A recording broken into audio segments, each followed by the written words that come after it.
Welcome to 99 TV 99 TV special ప్రోగ్రామ్కి స్వాగతం.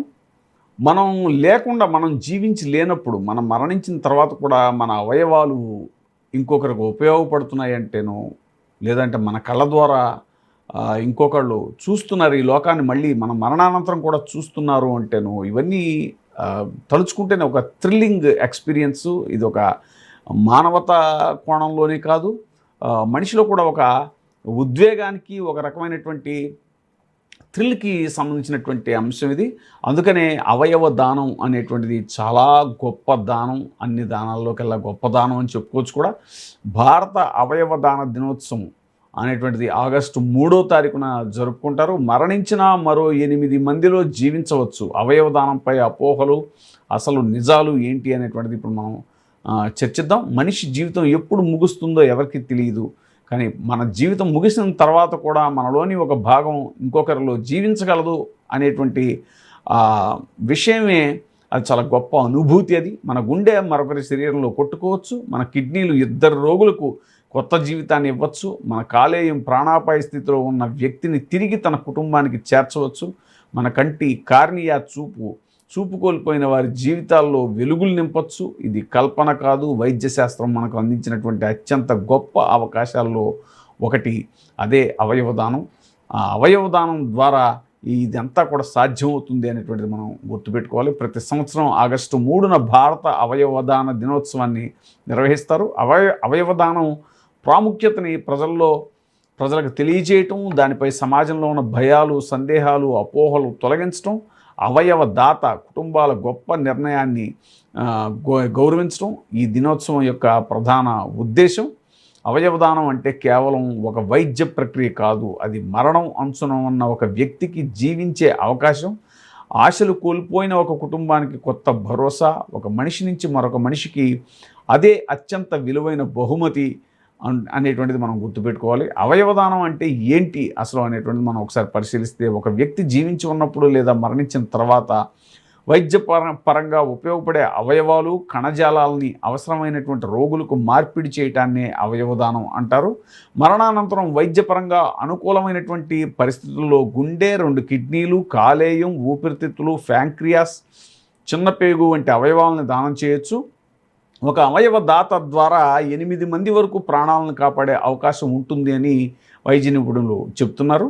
అదేవిధంగా కంటి కార్నియా, చర్మం, ఎముక మజ్జ, గుండె కవాటాలు, రక్తనాళాలు ఇటువంటివి కూడా వాటి కణజాలాలను దానం చేయడం ద్వారా కూడా మరెందరో వ్యక్తుల ఆరోగ్యాన్ని, జీవన నాణ్యతని మనం మెరుగుపరిచేటువంటి అవకాశం ఉంటుంది. అయితే ప్రతి అవయవదాత నుంచి అన్ని అవయవాలని తీసుకోవడం అనేటువంటి సాధ్యం కాదు. ఆ అవయవాలను దానం చేసేటువంటి దాత యొక్క వయస్సు, ఆరోగ్య పరిస్థితి, మరణం సంభవించిన విధానం, అవయవాల పనితీరు, ఇన్ఫెక్షన్లు, వైద్య పరీక్షలు, అవయవం కోసం ఎదురుచూస్తున్న రోగితో సరిపోలిక వంటి అనేక అంశాలని వైద్యులు పరిశీలిస్తారు. చివరి నిర్ణయాన్ని వ్యక్తులు లేదా కుటుంబ సభ్యులు కాదు, నిపుణులైన వైద్య బృందం తీసుకుంటుంది. జీవించి ఉన్నవారు కూడా అవయవదానం చేయవచ్చా అనేటువంటి సందేహాలు ఉన్నాయి. కొన్ని అవయవాలను జీవించి ఉన్నప్పుడే దానం చేయొచ్చు.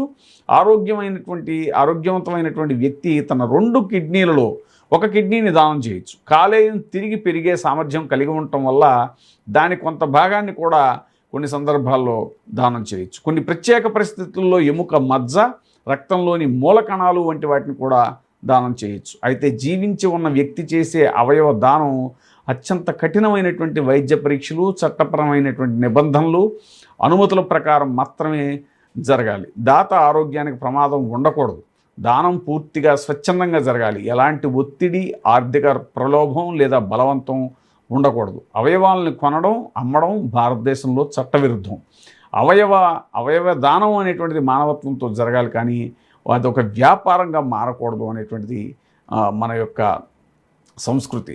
బ్రెయిన్ స్టెమ్ డెత్ అంటే ఏంటి అని పరిశీలిస్తే, అవయవదానం గురించి మాట్లాడేటప్పుడు మనం తప్పనిసరిగా తెలుసుకోవాల్సిన అంశం ఏంటంటే బ్రెయిన్ స్టెమ్ డెత్. మెదడులో శ్వాస, గుండె స్పందన, స్పృహతో పాటు శరీరంలోని అత్యంత కీలకమైనటువంటి ప్రక్రియలను నియంత్రించేటువంటి భాగాన్ని బ్రెయిన్ స్టెమ్ అంటారు. ఈ భాగం శాశ్వతంగా పనిచేయడం ఆగిపోయిన స్థితిని బ్రెయిన్ స్టెమ్ డెత్ అంటారు. ఈ పరిస్థితిలో వ్యక్తి స్వయంగా శ్వాస తీసుకోలేరు. వెంటిలేటర్ సహాయంతో కొంతకాలం గుండె కొట్టుకోవటం, శరీరం వెచ్చగా కనిపించడం జరగవచ్చు.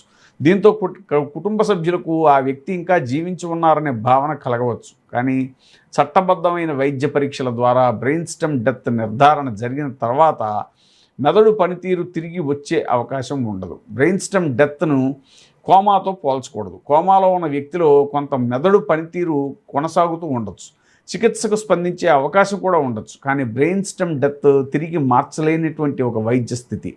ఒక వైద్యుడు సాధారణంగా చూసి బ్రెయిన్ స్టెమ్ డెత్ ప్రకటించరు. చట్టం నిర్దేశించిన ప్రమాణాల ప్రకారం నిర్ణీత వైద్యుల బృందం ప్రత్యేక పరీక్షలు నిర్వహించి నిర్ధారిస్తుంది. ఆ తర్వాత మాత్రమే కుటుంబ సభ్యులతో అవయవదానం గురించి మాట్లాడేటువంటి అవకాశం ఉంటుంది. అవయవదానంపై ప్రధాన అపోహలు అవయవదానం ద్వారా ప్రాణాలను కాపాడవచ్చని తెలిసినప్పటికీ కూడా అనేక కుటుంబాలు భయాలు, అపోహల కారణంగా వెనకడుగు వేస్తున్నాయి. ఇప్పుడు కొన్ని ప్రధాన అపోహలు ఏంటి, వాటి వెనక ఉన్నటువంటి నిజాలు ఏంటి అనేటువంటిది మనం తెలుసుకునే ప్రయత్నం చేద్దాం. మొదటి అపోహ ఏంటంటే అవయవదానం చేస్తే మృతదేహం వికృతంగా మారుతుంది అనేటువంటిది. కానీ ఇది నిజం కాదు. అవయవాల సేకరణను సాధారణ శస్త్రచికిత్స మాదిరిగానే నిపుణులైన వైద్యులు అత్యంత జాగ్రత్తగా, గౌరవప్రదంగా నిర్వహిస్తారు. శస్త్రచికిత్స అనంతరం శరీరాన్ని సక్రమంగా కుటుంబ సభ్యులకు అప్పగిస్తారు.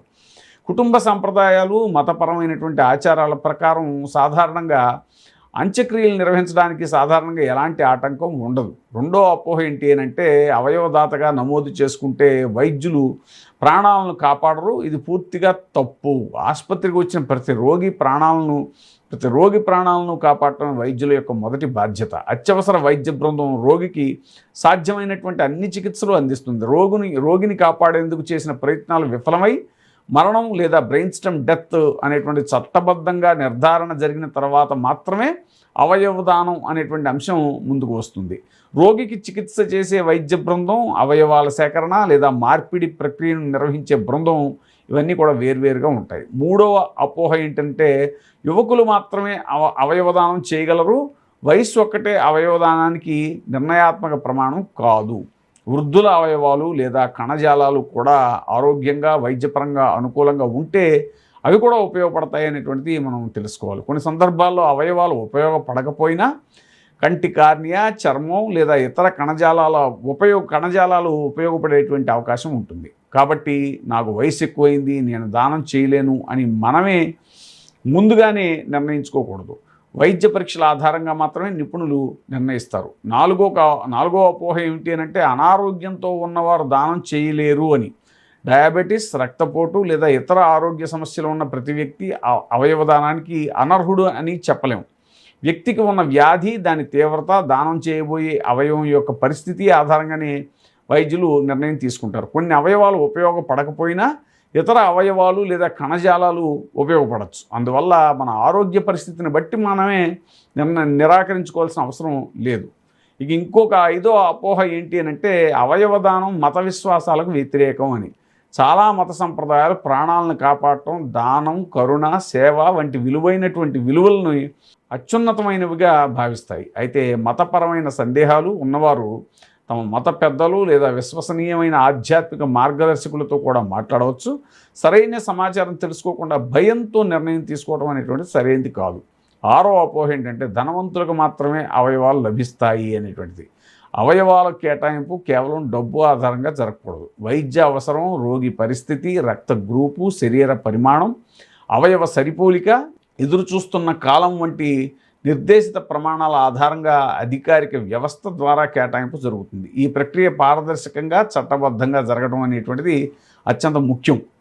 కుటుంబ సభ్యుల కీలక నిర్ణయమే ఎందుకు కీలకం అంటే అవయవదాతగా నమోదు చేసుకోవటం ఒక గొప్ప తొలి అడుగు. కానీ అది మాత్రమే సరిపోదు.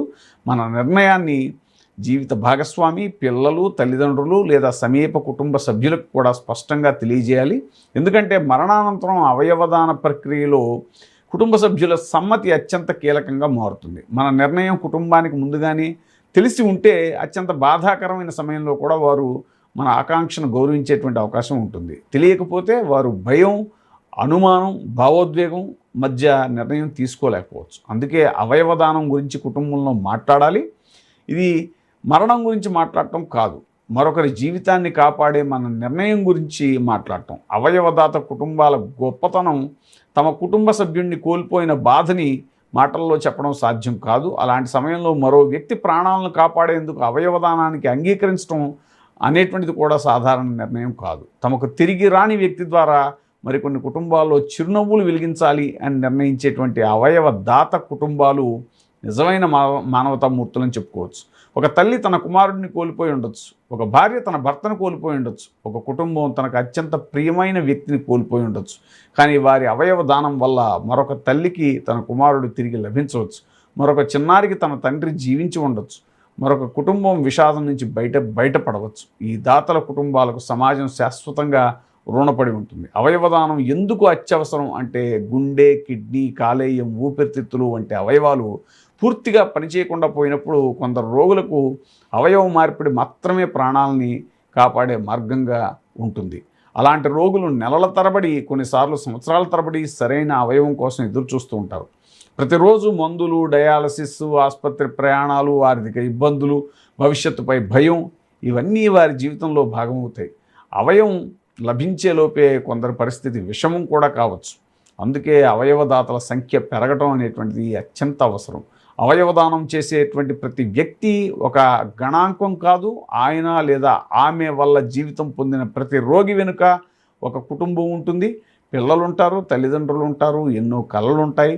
ఇప్పుడు మనం ఏం చేయాలి? మొదట అవయవదానం గురించి సరైన సమాచారం తెలుసుకోవాలి. రెండవది కుటుంబ సభ్యులతో ప్రశాంతంగా మాట్లాడాలి. మూడవది అధికారిక ప్రభుత్వ అవయవదాన వ్యవస్థ ద్వారా దాతగా ప్రతిజ్ఞ నమోదు చేసుకోవాలి. నాలుగవది అవయవాల కొనుగోలు, అమ్మకాలు లేదా అనధికారిక మధ్యవర్తుల మాటలను నమ్మకూడదు. అన్ని ప్రక్రియలు గుర్తింపు పొందిన ఆసుపత్రులు, అధికారిక సంస్థలు, చట్టబద్ధమైనటువంటి వ్యవస్థల ద్వారానే జరగాలి. ఐదవది సోషల్ మీడియాలో అవయవదానం గురించి నిర్ధారణ లేని సమాచారాన్ని పంచుకోకుండా అధికారిక వైద్య సమాచారాన్ని మాత్రమే ప్రచారం చేయాలి. జీవితం అనేది మనకు లభించిన అత్యంత విలువైనటువంటి వరం. ఆ వరాన్ని మనం జీవించినంతకాలం సార్థకం చేసుకోవచ్చు, మరణించిన తర్వాత కూడా మరికొందరికి అందించవచ్చు. అది మరణానంతరం మన మరణాన్ని మనం ఆపలేకపోవచ్చు, కానీ మన మరణం తర్వాత మరో కొన్ని ప్రాణాలు ఆగిపోకుండా సహాయం చేయగలం. మన గుండె మరొకరిలో కొట్టుకుంటే, మన కళ్ళు మరొకరికి ప్రపంచాన్ని చూపిస్తే, మన కిడ్నీలు ఇంకొకరికి కొత్త జీవితం ఇస్తే, మన కాలేయం ఒక కుటుంబాన్ని విషాదం నుంచి కాపాడితే అంతకంటే గొప్ప మానవ సేవ ఇంకేముంటుంది అనేటువంటిది అందరూ ఆలోచించాలి. ఈ భారత అవయవదాన దినోత్సవం సందర్భంగా ఒక సంకల్పాన్ని తీసుకోవాలి. అవయవదానం గురించి తెలుసుకోవాలి, మన కుటుంబ సభ్యులతో మాట్లాడాలి, అపోహలను తొలగించుకోవాలి, అవయవదాత కుటుంబాలను గౌరవించాలి, అర్హత ఉంటే అధికారికంగా అవయవదాన ప్రతిజ్ఞ చేయాలి అనేటువంటిది అందరూ గుర్తుంచుకోండి.